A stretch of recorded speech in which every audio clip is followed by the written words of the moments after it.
The last thing that I'll talk about from our 6-hour-long Easter call is that if you're representing yourself pro se, you need to understand how deep the law goes and how difficult it is to learn.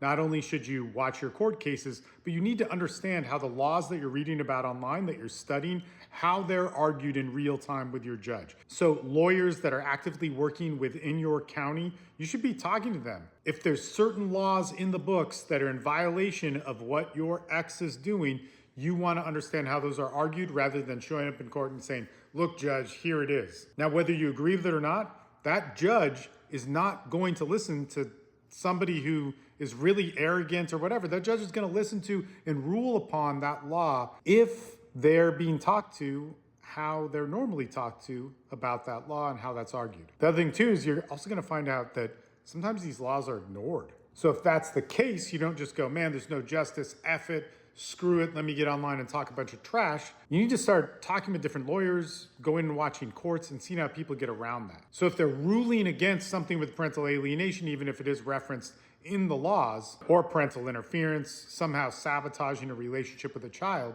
you start looking at how do lawyers get there with it? Are they attacking something else first? Is there a pattern in parenting that they use first to be able to start to argue the real point they're making and get rulings on the laws that go in their favor? In my groups, we do 30 hours of group calls a week. This is with legal assistants, a ton with myself, therapists, legal resource calls, which was part of our call tonight.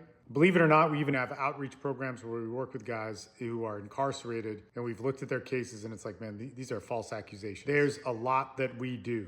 And why do we do it? Because we're dads and we got screwed by the system and we're trying to do something about it. If you ever want to be a part of those groups, check out the direct.me/Steve Maeda link. There's a ton of good stuff for you in there.